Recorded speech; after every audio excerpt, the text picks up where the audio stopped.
welcome to the pod. I'm your host, Grace, and with us we have Matt, who's going to teach us all about how to become a founder of a design, build, and facilities management company. Thank you for joining us. No problem. That was a mouthful, but well done. Thank you. I made it through. So please tell me what that is. Design, build, and furniture company. Facilities, sorry. So design is basically designing and building office space or commercial space, or it could be any type of retail unit. So if you were going to your offices, we would take the floor plan, design it with you, the layouts, the look and feel, do visuals, renders, things like that. And then once it's all agreed, costed up, and then fitted out to that specification. So you do all of it? That's all of it. Wow. So that's the design and the build. And then the facilities management arm was an offspring that not many other companies like ours offer. So basically, we then maintain it. So we can design and build it to suit maintenance. So you can put your access hatch where it needs to be to go to the fan coil unit or whatever you're doing. And then also all your warranties stay in place, things like that. It makes logical sense that the people who design and build it also maintain it. Yeah, it really does. But you expanded into that because you saw it was a bit of a niche that other people weren't doing. Yes, plus someone came along and said, could you manage 30 of our buildings? So it was a bit more of I've always thought about it, that you needed enough buildings to look after to make it worthwhile. Wow, that is cool. Okay, well, we'll get more into how you built that because that sounds like a huge business to build. But let's just go back to when you were younger and what did you want to be? Probably a footballer, like most boys. I won't say for which team because they're a bit humiliating at the moment, but you probably guess now. But probably a footballer. Yeah, I feel like that's quite a common answer that we get. Yeah. But... And then when I realised I wouldn't make it a footballer, I thought I need to earn enough money to buy my football club. But then now it's so expensive that there's no chance of that happening. It's a good dream to have, though. It was a good dream. So what did you do when you were studying? Like, what was the realistic job choice? Well, I went to London Uni and did business studies because I didn't know what I wanted to do. Dropped out after 6 weeks. 6 weeks? Yep, gave it all to 6 weeks. Just knew it wasn't for me. So I got a temp job with a civil engineering company, and we were doing quantities for tarmac, which was really boring. And then this guy turned up in a nice car and just got out of his suit. So I said to the guy I was working with, what does he do as a job? And he said, well, he's a quantity surveyor. So the next day, got in my car, drove up to Nottingham Trent Uni. There was 3 women to every one guy there, so that was always quite a nice positive. And knocked on all the doors at the faculty building, got on a couple of courses. Wow. I know you'd have to on through the system now, wouldn't you? Yeah, I was going to say, you'd never get away with that now. No, I literally got on, got it signed, had saved enough money, went travelling for the rest of the year, and then started there. So that's how it, and then so I did 3 years in quantity surveying, and then I also then did a further year in building management. So that's how it kind of It's good you went back started. to studying when you quit originally and you thought it wasn't for you. You must have really wanted to... Well, I always had this fascination with living on uni in London, but it wasn't quite up. Everyone was so sporadic. It wasn't like a campus type feel, or or a city where everyone's together. So I knew I wanted to study. Well, I didn't really want to study. I wanted to have 3 years of not working whilst getting a qualification. Yeah, that's fair enough. So you did that, and what happens next? Then got a job as a quantity surveyor, again for another civil engineering company, which was taught me I didn't want to be a civil engineer. I didn't want to work on the motorways. There's not a lot of satisfaction seeing tarmac laid, really. I can imagine. But there weren't many jobs, so basically took the first job I could, and then after a year, I then thought I just want to go into pure project management. Yeah. So got a job down in Brighton to do that for a couple of years. You're all over the place. Yeah, not longer term. Then worked for a company in Reading for my brother-in-law, and that taught me how to not run a company. Oh, really? So great insight. Yeah. And then I got a job which was kind of like the beginning of my career, really, for a serviced office company. So you call it then, so it's like a flex space operator now, which is called HQ global workplaces. So they were kind of like a WeWork, a Regus, a Fora, one of those companies. And since COVID, flex space has gotten really, really popular. So there's not too many people with as many years experience in flex space as me. So it's kind of a bit of a niche. Yeah, for sure. And then you realized you wanted to have your own business. Yeah, so I took my employer as my first client. Oh, wow. And 24 years later, they're still my client. That's crazy. So you've had your business for 24 years. Quarter of a century next year. That's really, that's quite really hard work, isn't it? Like people say about these businesses now that it's such hard to like maintain it for such a long amount of time. Yeah, and I don't know whether I would hope people like me would be able to do it again because they must be able to. But for me as an individual going out and then winning clients like Jimmy Choo, Nike, Converse, Asian Couture, Grosvenor Estates, when you look back, you think all of these client names, and we haven't worked with them just once, we worked with them numerous times. It's quite It's an accomplishment. you have to pinch yourself sometimes on that. Yeah, I bet. So it's good. What was the first client then? So what did you do? How did you begin this big empire? I'm not sure it was a big empire. It was after the dot-com kind of crash, so kind of early 2000s, I approached my boss. They were making people redundant, whether they would consider making me redundant. He said no. Oh. So I carried on for another year. Then I asked again. I said, would you consider it? Or how about we do a 6-month contract, 3 days a week? Nice. And they agreed to that. Okay. And then that 6-month contract then became a permanent deal. So, and then those 2 days I wasn't working for them, I could go out and get my own clients. Wow. So then my first client after that was actually the CEO who said no, actually came with my first job outside of that, which is kind of bizarre. That is. What a funny turn of events. And he worked for Global Switch, which is a big data center kind of company down in the Docklands. So we did their offices. Were you not like absolutely petrified to get like such a big job? Or were you so ready for it? Oh yeah, you're ready for it. Really? Yeah. Did you pitch to loads of people and you're kind of waiting for that big break? I think so. Yeah. I think so. I still get excited by winning a job. Really? That's so nice. You're definitely in the right industry. I saw a job this morning. I think I just want to win it. Wow. That's so good. You still have that after all this time as well. Yeah. It never goes away. No, and I still find it difficult to lose a job because I think, why, Yeah. But no, it hasn't gone away with me. The burning ambition's still there. That's so good. And then when you landed the job, what was the first thing then? What happens then? Then you go through your design and build. So you design the space, get it all signed off, cost it, then fit it out. Wow. And then with Global Switch, we then also moved them to move their offices, managed to hold a relocation, any new furniture installed. And you must have hired a bunch of people to do this with you. Yeah. And then, was that a big task in itself, finding the right people? It's always a task. Is finding the it? right people. Yeah. Hard to hire. Easy to hire, but hard to hire good people. I mean, especially now, you're interviewing someone twice, 3 times. Yeah. You can't really get a proper reference. So you don't necessarily know. So there's a lot of it's gut instinct. Or if you can work with someone or get a referral, always probably works a little bit better. So you've built your team and you've done this big job, and then does it just kind of snowball from there? It can do. So our biggest snowball effect was we were introduced to a company called Net-a-Porter. So you probably know of them now. I do. No one had really heard of them at the time. There were 150 staff in Notting Hill, and they were moving to the top floor of Westfield Shepherd's Bush. And it's this massive 40,000 square foot, 8-metre floor to ceiling height. It was going to be a public swimming pool, so it is this kind of space.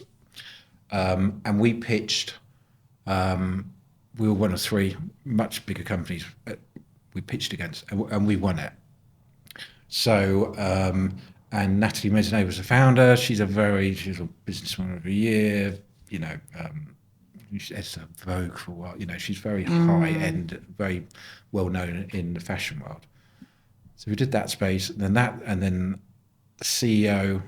So Net-a-Porter distribute for Jimmy Choo, which I never knew, and the CEO of Jimmy Choo called up the CEO of Net-a-Porter and said, "Oh, who did your fit out?" They recommended us. We entered that. So then we got Jimmy Choo. Then we got their parent company. Then we got another one of their brands, Ballet Shoes. Then meanwhile, a contact of ours went to Nike. She contacted us. Nike owned Converse. Wow. Then they've got spaces within JD Sports and stuff. So it did kind of the fashion. So I'm not a fashion person, but the fashion world, it did kind of like snowball. That must have been an unreal feeling. It was good. Yeah. It was good. Is that the best way to get business? Word of mouth or recommendations. Always. If in our business, if someone doesn't know you, you're unlikely to get it, I would say. Really? So if you went to tender and you're a name. Yeah. You've got no contact in there. You don't know any of the project managers. You don't know the client. Mm-hmm. They're less likely to use you rather than if you know someone who can recommend you, I'd say. That is good. Not always the case, but we all have thought so. Yeah. It must be so hard to start out when you've got this competition. Very difficult. And that's why, partly when I said earlier about if you could do it now, everyone credit checks you. If you haven't got 2 years' worth of accounts, how can you ever get those jobs? Yeah. Scary. Yeah. It's like hard for like the new talent coming through. I don't know if you could search people in company's house then. I don't know, credit safe. I don't know. I can't remember.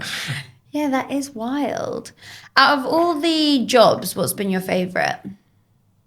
I think the first Net-a-Porter job was the most renowned because it's black and white, fashion all over, big screens, catwalks. It's mezzanine. It was this huge like theatre, massive AV, as I said, AV everywhere. It was.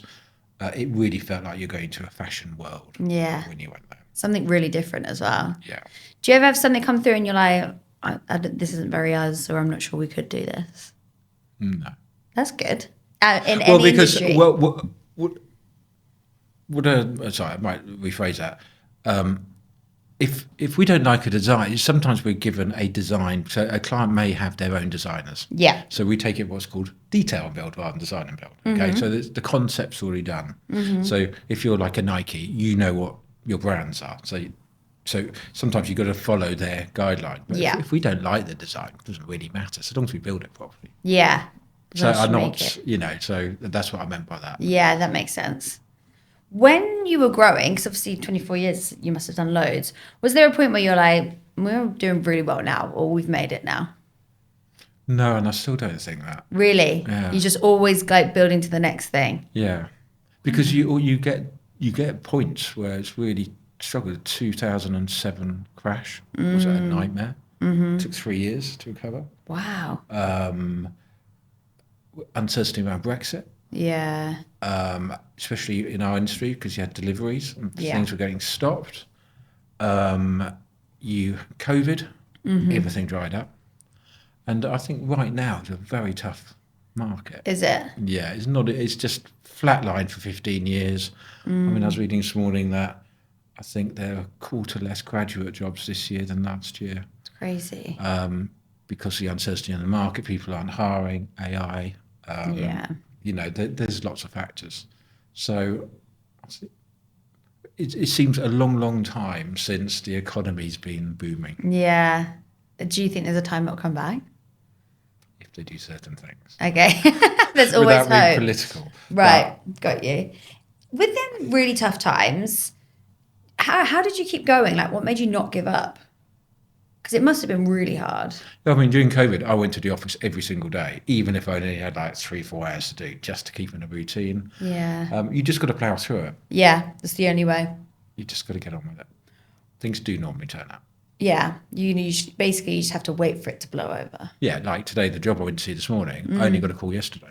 Oh. So things can just happen. Yeah. And suddenly things can look quite good, or you can lose a job and things aren't looking so good. So you just have to keep ploughing through. You've got to be prepared for anything that comes along. If somebody wanted to build a business like this, like what would be your advice for them? There's a lot of risk in this industry. 80 construction firms are going bust a week. A week? A week in Oh this my country. gosh. There's huge risks. Risks around the contract, a risk about design responsibility, clients not paying, being hit with extras and people not paying for them. So there are, and the market's quite saturated with design and build firms, and therefore people are pricing it low to win the work. So, and often too low. So would you advise they don't go into this business? I would think about it. I mean, I love it. Yeah. But there is easier ways to make money. Yeah. It's not easy. You've got to really love it. Just sell furniture. Yeah. Okay. Noted. So how did you get onto writing a book?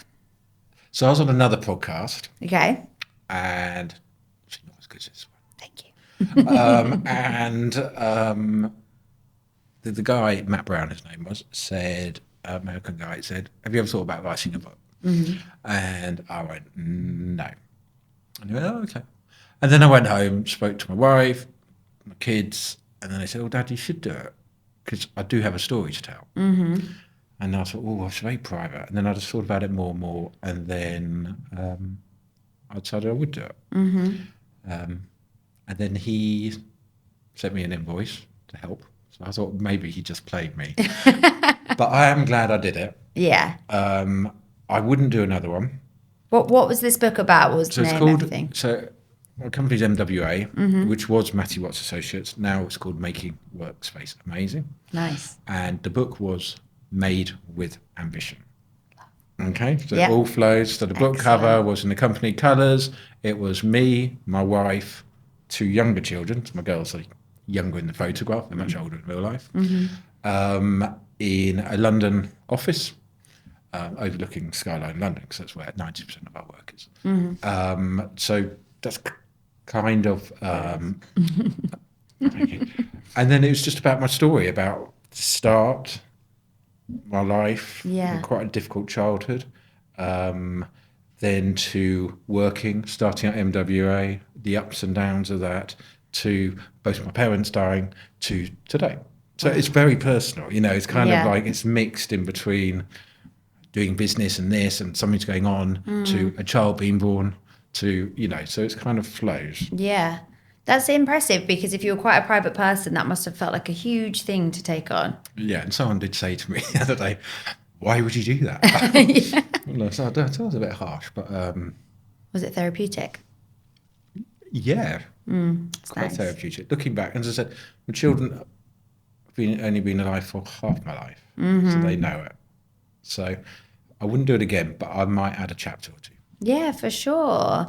Do you think that you did it with the ambition of helping people that may not necessarily only want to do your industry, but just do a business in general?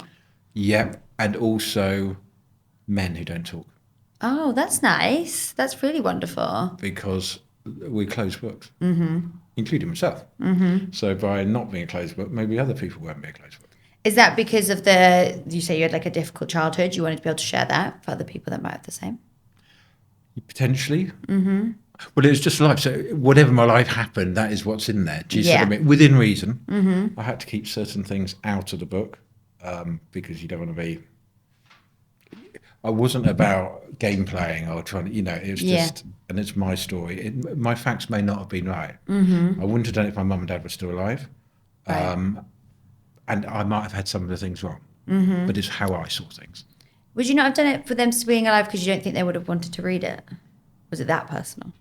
Wow. That's amazing that you did that. Well, my mother was ill with anorexia, so I don't think she would want that to have been raised. Got you. And my dad wouldn't want to read it about... He's very controlling. So. Right. It would have been a tough read. Yes. Yeah. But it wasn't disrespectful. It was very respectful to them. It's just factual. Yeah. And I think that's really impressive that you were able to do that for yourself and your family, and that would have helped loads of other people. Like, you don't know who's read it, who's been through something similar, and then now they feel they can do something different. How was the whole book promotion process? Because that must have been very different to what you've done.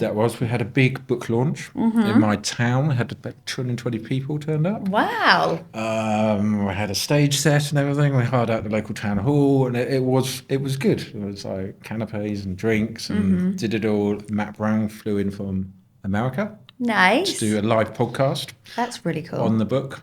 And then the promotion was I felt a bit awkward with the promotion, because how much do you do it out there? Yeah. And it's self-promoting a bit. So that's kind of the private bit. You felt you've got to tell people, but without being too in their face. Yeah.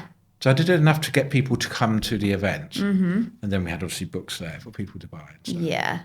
It is a weird thing, like self-promotion. Yeah. Being like, come and read this or come and watch this. It's crazy, but you have to do it. Like everyone else out there is doing it. So Exactly. why not you? And I bumped into an old colleague who actually came to the book launch and said, "Oh, are you trying to be an influencer, Matt?" And I went, "No, I'm really not trying to be an influencer." Did crack me up. Yeah, that is funny. I feel like everyone thinks that's what you're doing when you're trying to promote. You're like, I'm actually just trying to help. Yeah. Like just to make a bit of a difference. And I'm trying to market MWA, the company, Yeah. the most. Which is a great way of doing it. Yeah. You've got to do it across the multi-platform. And if clients read it and they like the man behind the company, then I thought that was a good promotion. It is. It's excellent. What's one of the dream jobs, like if you could land something that you haven't yet landed? Well, there's one coming in King's Cross. I won't name the client. Okay. You probably wouldn't have heard of them, but you would have heard the companies they own. And they're looking at like 30,000 square feet in King's Cross. It's a tech company. They're going to put a pub in there. They're going to have, it's just going to be so cool. It's like a Google. Yeah, that is cool. I would love to get that one. Can you still pitch for it or no? I'm desperately trying to pitch it. Yeah, I bet. We are speaking, Yeah. but they're speaking to lots. So whether they go with a much bigger outfit, I don't know. But that job it's very exciting if it happens. I love how like passionate you are around doing that. If you got that though, would there always be another job you want? Probably. Yeah. Like that would never just be like, I've done it. Like that was the dream. I mean, everyone wants, unlimited budget, but it never happens in reality, does it? Everyone has a budget. Yeah, that's true. But the budget must be getting bigger and bigger. In some like tech firms, yeah. Yeah. But then I guess everything else is getting more expensive. Yeah, it's much more expensive, especially since COVID. Actually, material prices went through the roof. Really? Yeah. Is that like something as well that you always have to be prepared for, or you just have to take the hits as they come? Well, that's another risk to this type of business: is you sign a contract, and if inflation goes through the roof, like it did, normally you can't claim that inflation, so you could be out of pocket. So if you sign a contract and it's a 6-month contract and inflation went up to like 10%, like it did, you could be losing 10% on the job if all the materials have gone up. It's a lot to manage and think about at one time. Oh yeah, there is. It's exhausting. But that's why you must have to hire the good people around you. Correct. Do you ever think you'd start another business? No. No, this is the one.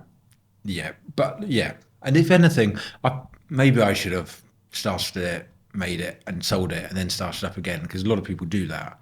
Why? So I don't know, because they have.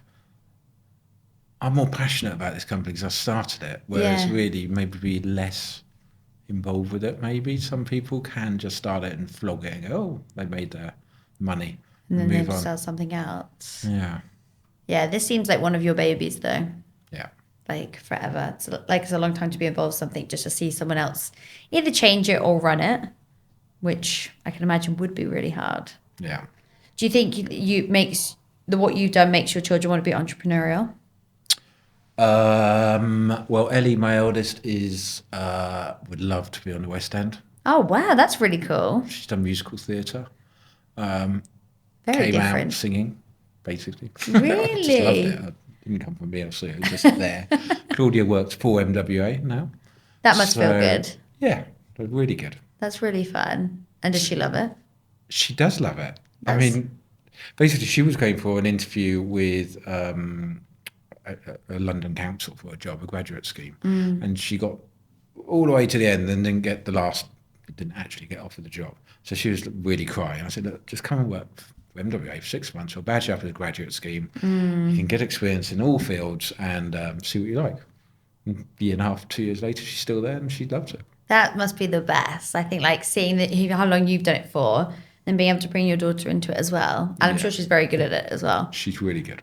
And I never thought she'd want to go into construction. It's different, but there's more and more women in it now, right?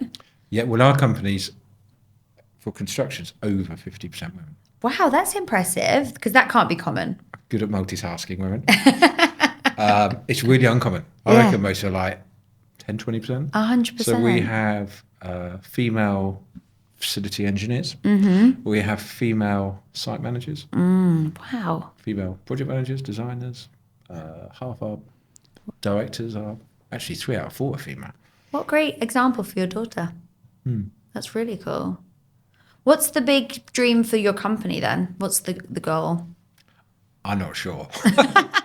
Really? Because you have these aspirations and then you go, oh, we've built the company to a certain stage where we can expand it. So, but let's do it organically and safely and without too much risk. That's kind of the dream, and enjoy it. Yeah. Like not always rush into the next thing. I mean, ultimately, I'll take a side step at some point, but that's a long time off. But still be involved. I can imagine the thought of giving up work would be really strange. Yeah, what would you do? Yeah, what would you do? You'd probably write another book. I couldn't play golf the whole time. No, especially when you built up the business. It'd be so hard to watch it, wouldn't it? And you not be doing something involved with it. That'd be crazy. Would you go, like, are you UK only based? We are really, but we have done quite a lot of work in Paris. Oh, that's cool. Uber, Nike, ASOS. Is that because you got the job here in the UK and then they did something in Paris? That's really cool. And then we did something in Paris, and then Stella McCartney asked us to do some work in their That is offices really out there as cool. well. Would you ever want to go broader? I wouldn't mind. Yeah, that's a lot though, right? It is a lot. How do you even begin that? It's more difficult now, I'd say. Yeah. Because even working in Paris, it's difficult if you need to use any UK guys' materials. So and you need contacts everywhere. You'd have to team up with people in different cities, I think. But that would be quite exciting.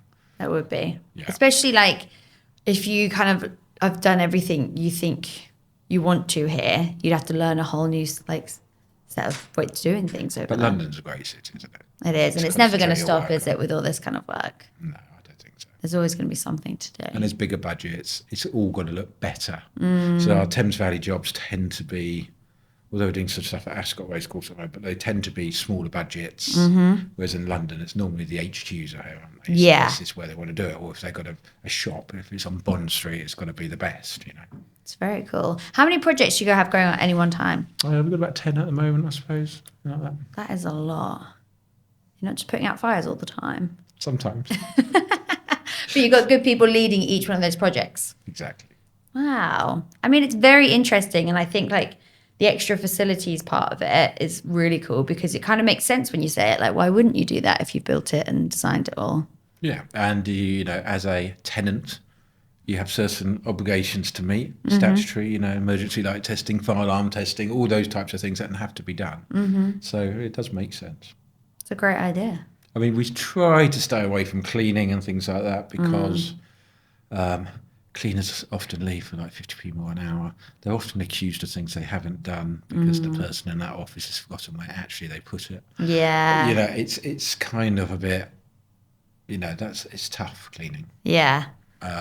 So we concentrate more on hard FM, which is kind of like mechanical, electrical, plumbing, lifts, security, things like that. It must be so easy and good for them. They just have someone to call on that just knows there and Yeah, then. so we have like a help desk. So you just call in, or, you know, an FM system where they can see when each job is due, or if there's a quote, how much the quote is, when they're expected to do it, things like that. That is handy. When your maintenance tasks are going to happen. Efficient. And then all the engineers have, you know, little pads. Nice. So that's it. So is there any words of wisdom you give to anybody that's listening to this? No, follow your dreams. Yeah. You only live once, and this is so Ellie, my eldest daughter, that is what she wants to do, musical theatre, and it is very difficult. She's had a couple of main roles in Panto and things like that, but she still perseveres. So you've got to follow your dream. Yeah, you know? good for her. And if it doesn't happen, it doesn't happen. But it doesn't mean you can't then teach it or do things. You got to try. If you enjoy work, I think you're going to be much more likely to be successful. Nice. Well, that was perfect. Thank you so much. Thank you for having me.